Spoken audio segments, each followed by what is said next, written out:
विद्यार्थी मित्रांनो, आपण पुस्तकामधील चॅप्टर नंबर 4 थर्मोडायनॅमिक्स या चॅप्टरला सुरुवात केली आहे. यावर्षी थर्मोडायनॅमिक्स चॅप्टरमधून सुरुवातीचा जो भाग आहे तेवढाच फक्त सिलेबसमध्ये राहणार आहे. साधारणतः टॉपिक 4.7 पर्यंतचे टॉपिक्स सिलेबसमध्ये आहेत. पेज नंबर 96 जिथे 4.8 टॉपिक आहे हीट इंजिन्स, तिथून पुढचा भाग साधारणतः page number 96 to page number 106 म्हणजे 11 पानांचा जो भाग आहे ज्यामध्ये हीट इंजिन येतात, त्यानंतर हीट इंजिनची जी सायकल असते त्याची जी प्रेशर व्हॉल्यूमची डायग्राम किंवा मग रेफ्रिजरेटर आणि एअर कंडिशनर, हा सगळा भाग सेकंड लॉ ऑफ थर्मोडायनामिक्स,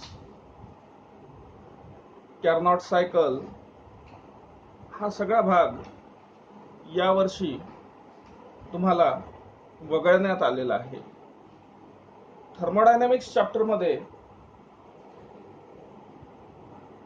आपण thermodynamics is the branch of physics that deals with the concept of heat and temperature and the interconversion of heat and other forms of energy, अशी थर्मोडायनामिक्सची व्याख्या page number 75 वर आलेली आहे. थोडक्यात heat आणि temperature, कुठलीही एखादी साधी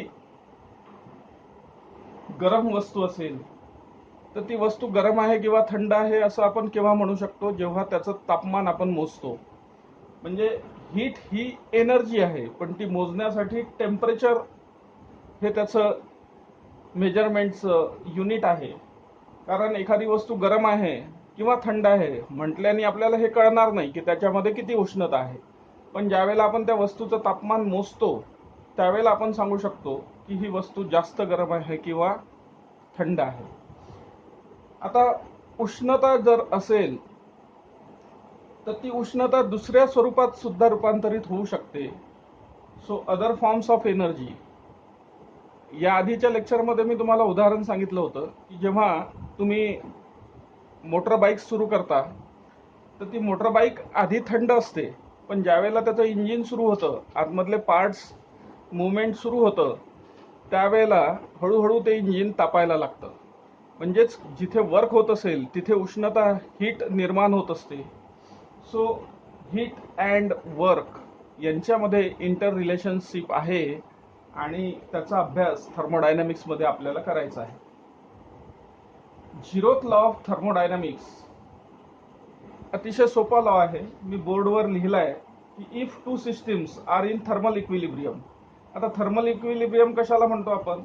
जर दोन वस्तू सारख्या तापमानावर असतील तर आपण असं म्हणू की त्या थर्मल इक्विलिब्रियम मध्ये आहे. कारण एक वस्तू गरम असेल व दुसरी थंड असेल तर मग गरम वस्तूकडून उष्णता ही थंड वस्तूकडे प्रवाहित होते आणि जोपर्यंत दोन्ही वस्तूंचं तापमान सारखं होत नाही तोपर्यंत ही उष्णता फ्लो होत राहते. Heat is say transferred till both the objects reach at the same temperature. So thermal equilibrium means two objects which are at same temperature. So here in 0th law of thermodynamics, if two systems, बोर्डवर मी A आणि B ह्या दोन systems आपण consider करतोय. If two systems are in thermal equilibrium with the third system, C ही तिसरी system आहे. A जर A चं तापमान C इतकं असेल आणि B चं तापमान सुद्धा C इतकं असेल, याचा अर्थ A आणि B चं तापमान सुद्धा सारखंच आहे. म्हणजे if two systems are in thermal equilibrium with the third system C, then they are in thermal equilibrium with each other. This is the 0th law of thermodynamics. याच लॉचा वापर करून आपण तापमान मोजत असतो. म्हणजे एक्झॅक्टली होतं काय की जेव्हा तुम्ही थर्मामीटर घेता, थर्मामीटर ही एक सिस्टीम झाली आणि तुमची बॉडी ही दुसरी सिस्टीम झाली. तर जर तुम्हाला एखाद्या पेशंटचा ताप मोजायचा असेल तर तुम्ही ते थर्मामीटर त्या पेशंटच्या कॉन्टॅक्टमध्ये आणता आणि त्याच्यामुळे जर त्याचं शरीर तापलेलं असेल तर थर्मामीटरमध्ये सुद्धा पारा चढायला लागतो आणि तो तापमानाची नोंद घेतो आणि त्याच्यावरून आपण मग पेशंटला ताप आहे किंवा नाही हे ठरवू शकतो. So that is measurement of temperature is in accordance with zeroth law of thermodynamics. हे सगळे पॉइंट्स पुस्तकात आलेले आहेत. Heat flows from higher temperature to lower temperature and sometimes we know that there is a change in temperature of a system. जसं उष्णता मी तुम्हाला सांगितलं की गाडीचं इंजिन सुरू केल्यावर ते तापायला लागते. मग इथे उष्णता कशी निर्माण झाली तर त्याला कारण तुम्ही सांगता इंटरनल एनर्जी. मग ही इंटरनल एनर्जी कशामुळे असते तर it is due to the random disordered motion. Random disordered motion of molecules causes the change in internal energy. आता आपण थर्मोडायनेमिक्समध्ये सिस्टीम शब्द वापरतोय तर हा सिस्टीम शब्द काय दर्शवितो? 3 प्रकारच्या सिस्टीम आपण या ठिकाणी बोर्डवर थोडं समजून घेऊ. एक ओपन सिस्टीम. ओपन सिस्टीम कशाला म्हणायचं? समजा चहाचा कप आहे आणि त्याच्यामध्ये गरम चहा आहे, पण आता हा जो चहा आहे तर याची वाफ सुद्धा हवेत जाऊ शकते आणि त्याचं तापमान हीट सुद्धा हवेमध्ये जाऊ शकते. म्हणजे मॅटर सुद्धा एन्व्हायरमेंटला जाऊ शकते आणि हीट सुद्धा एन्व्हायरमेंटला पास होऊ शकत असेल तर ती झाली ओपन सिस्टीम. मग क्लोज सिस्टीम कशाला म्हणायचं? समजा एक बंद झाकणाचा डबा आहे आणि त्याच्यामध्ये तुम्ही पाणी ठेवलं आहे आणि त्या पाण्याला तुम्ही खालून हीट सप्लाय केली तर ते पाणी जे आहे ते गरम झालं हे तुम्हाला कळते आहे, पण त्या पाण्याची जी वाफ आहे ती त्या डब्याच्या बाहेर जाऊ शकत नाही. भलेही उष्णता त्या डब्याच्या अवतीभोवती पसरते आहे, एन्व्हायरमेंटला दिल्या जाऊ शकते, पण मॅटर म्हणजे आतलं पाणी जे आहे ते मात्र बाहेर जाऊ शकणार नाही. अशी सिस्टीम असेल तर त्याला क्लोज सिस्टीम म्हणतात. आणि तिसरा प्रकार आहे आयसोलेटेड सिस्टीम. आयसोलेटेड सिस्टीम म्हणजे वातावरणाशी एन्व्हायरमेंट सोबत त्या सिस्टीमचा काहीही एक्सचेंज नसतो. म्हणजे थर्मास फ्लास्क हे बेस्ट एक्झाम्पल आहे की तुम्हाला माहित आहे थर्मासमध्ये चहा टाकला आणि थर्मासचं झाकण बंद केलं तर आता बाहेरच्या तापमानाचा त्या थर्मासला काहीही फरक पडत नाही किंवा आतला जो चहा आहे तो सुद्धा ज्या तापमानावर असेल त्याच तापमानावर राहतो, कारण त्यातून उष्णता बाहेरच्या वातावरणाला जात नाही. अशी जर एक्सचेंज ऑफ हीट पॉसिबल नसेल तर अशा सिस्टीमला म्हणतात आयसोलेटेड सिस्टीम.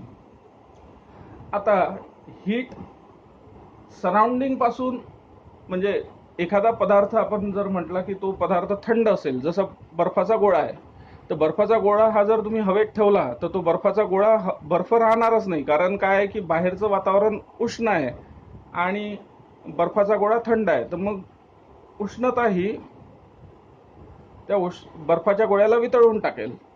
म्हणजेच जर temperature of the environment is greater than the temperature of the substance, तो पदार्थ जो आहे तो थंड आहे आणि बाहेरचं तापमान जास्त आहे, तर उष्णता आतमध्ये येईल. त्याच्या विरुद्ध जर ती वस्तू गरम आहे आणि बाहेर थंड आहे तर उष्णता त्या वस्तूमधून बाहेर पडेल. म्हणजेच हीट ही एक तर सिस्टीम ॲब्सॉर्ब करू शकते किंवा हीट ही सिस्टीम एन्व्हायरमेंटला रिलीज करू शकते. इंटरनल एनर्जी हा जो कन्सेप्ट आहे तर त्याचं पुस्तकामध्ये छान एक्सप्लेनेशन दिलेलं आहे. इंटरनल एनर्जी म्हणजे काय तर आता आपण जर 2 हात एकमेकांवर घासले, आता इथे उष्णता निर्माण झाली, याला तुम्ही कारण सांगता इंटरनल एनर्जी. अगदी साध्या सोप्या भाषेत इंटरनल एनर्जी जर सांगायची झाली तर ज्या वेळेला तुम्ही समजा एका कंटेनरमध्ये गॅस आहे आणि त्याला जर तुम्ही तापवलं तर गॅस जो आहे त्याचं तापमान वाढत जाईल आणि ते तापमान वाढतं त्याला कारण मॉलिक्युल्स हे मोशनमध्ये येतात त्यांना हीट एनर्जी मिळाली की ते फास्ट फिरायला लागतात आणि internal energy of the system increases. So मग ते जास्त जर प्रमाणात तुम्ही ते तापवलं तर मग ते प्रेशर देखील, म्हणजे त्यांच्या धडका मग त्या कंटेनरच्या वॉलसोबत होतात आणि मग तिथे प्रेशर एक्झर्ट होतं. तर हा भाग internal energy can cause some work on the system or some work by the system.